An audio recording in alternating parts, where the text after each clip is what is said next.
I've always been an animal lover. Ever since I saw a picture of a dog, I've been like, I want that. I still love and respect animals, but as a kid, it was pretty intense, not gonna lie.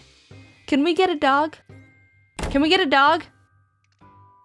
Can we get a dog? My parents had to sit through years of that until my dad finally couldn't handle it anymore and got me one for my 7th birthday against my mom's will. Before that, they tried everything to make me stop, besides getting me a dog. And by everything, I mean a bunch of fish. Maybe if we shape these fish into a dog, she won't notice. They'd come home with 2 fish from the pet store that would last for about a week, die, and then get replaced. Repeat until dog appears. How many fish must die before I get what I want? Since we got fish from the pet store and not an actual breeder, that was probably a big contributing factor on why they died so quickly. But as a 5-year-old, I also just forgot to feed them a lot, so there's gotta be some fish blood on my hands for that. We went through probably 20 fish in the span of a couple months, but eventually we got these 2 goldfish that didn't die.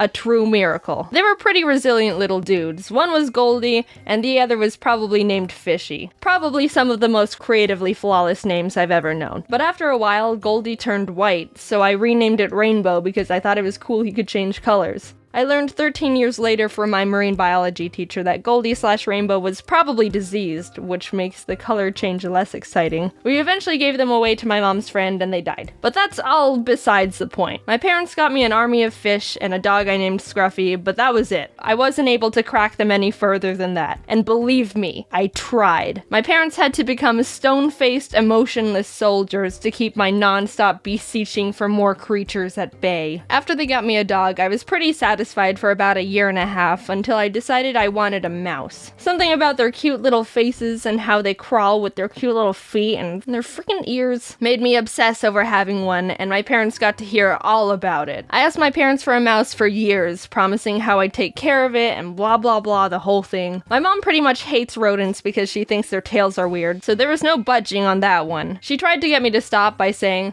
"Alright, you can get a mouse, but we'd have to get rid of Scruffy." Which is obviously a bad bang for your buck. No, what? No way, nuh-uh. I'd never get rid of Scruffy, he's my pal for life. But not gonna lie, after hearing that response over 10 times, I started kinda considering it. I wasn't ever actually gonna do it.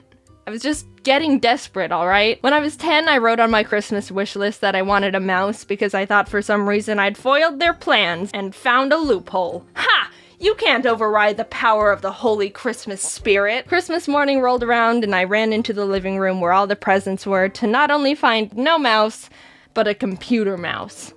Nice salt in the wound there, Mom. I got my hopes up way too high. My disappointment was immeasurable and my Christmas was ruined. I did get a computer though, so that was cool. After my parents endured 5 years of me asking for a mouse, I read this book series called Maximum Ride, which was about these teenagers who had bird wings and were on the run to not get captured by the scientists who wanted to keep experimenting on them. It was my favorite book series as a kid, and it made me really like birds, which resulted in the next animal obsession.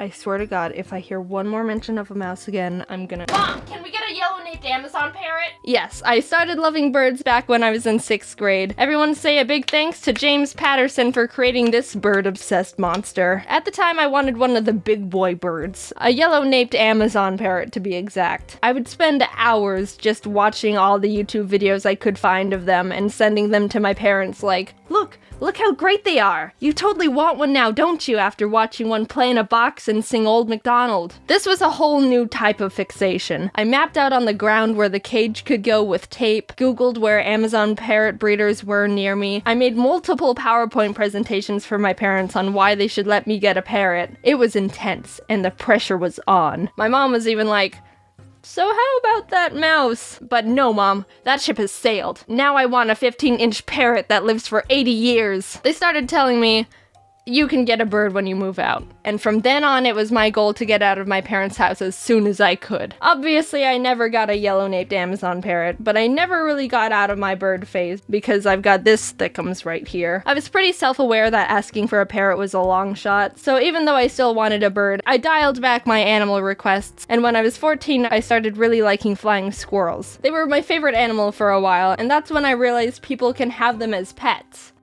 Sugar gliders. Mom, can we— Sugar glider, add that one to the list. I don't think I actually bothered my parents too much about getting flying squirrels as much as the mouse and parrot, but I know they knew I wanted one. And I knew they were gonna say no. So I guess I just kept that one a bit more internal. During the summer, we would visit my family in Canada, and my cousin Peyton was really obsessed with ferrets at the time. So we would spend literally entire days on the computers together, researching ferrets and flying squirrels, and Amazon parrots because they were still my #1 obsession, let's not forget. We wrote down general facts we learned in Word documents, planned out how to care for them, added up how much money they cost including cages, food, bedding, etc, etc. We were the same amount of obsessed. It was a lot of fun actually. We bonded a lot during those times and she's still one of my best friends. She also never got a ferret, so sad times there. Peyton also got a rat named Lola, and that made me really want a rat. Which of course meant Mom! Lola was so sweet and smart, and I always wanted to play with her. But that's also true with almost anyone's pets. If I come over to your house and you have any type of pet, I will be personally offended if you don't let me play with it for at least 3 hours. So I did have a small point where I was asking if my parents would let me have a rat, and my mom was like, nope, and I'd be all, but what about the time you were gonna let me get a mouse because I was asking for a parrot? And she would say,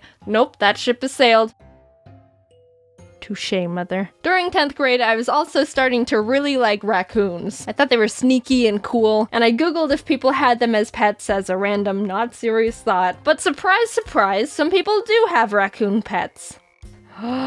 Just kidding, they rip up couches and dig holes in walls, and I'm not that devoted to raccoons.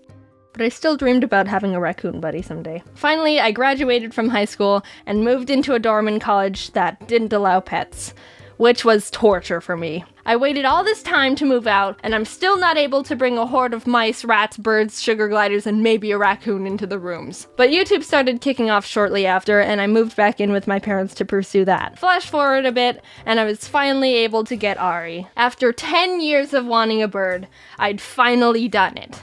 And what a gander he is. Was he worth the wait? No, he's a dumb bird. You're good. You're a good bird. I'm not currently looking to get any more animals right now, even though I really want them. I have Ari and he's already enough of a handful, so I can't commit to anything else right now. I am gonna get a dog eventually, that's a promise. And I do really like reptiles, so I've done my fair share of research on skinks, but that's only a 30% chance to actually happen. I haven't really grown out of my animal phase. I've just become a mix of that and my parents, still hopelessly entranced by creatures, but also being the one who has to tell myself no because I have other stupid responsibilities. Hopefully when I have kids, they won't be as animal obsessed as I am, because I don't think I have the strength my parents had to be able to say no to any animals they ask for. Thank God my parents were responsible and never got me animals just because I asked for them. Otherwise, I'd be living in a zoo. Now, I know you guys, and this is absolutely gonna trigger a bombardment of tweets to me with pictures of the pets you have, and all I can say to that is, bring it on. It took a while, but the Ari bags and a lot of other new things are now being sold on the shop, so you might be interested in some of that. I'm sorry it took a while to get finished, but I hope you like the stuff. That's all I want to say for now. Yeah, bye.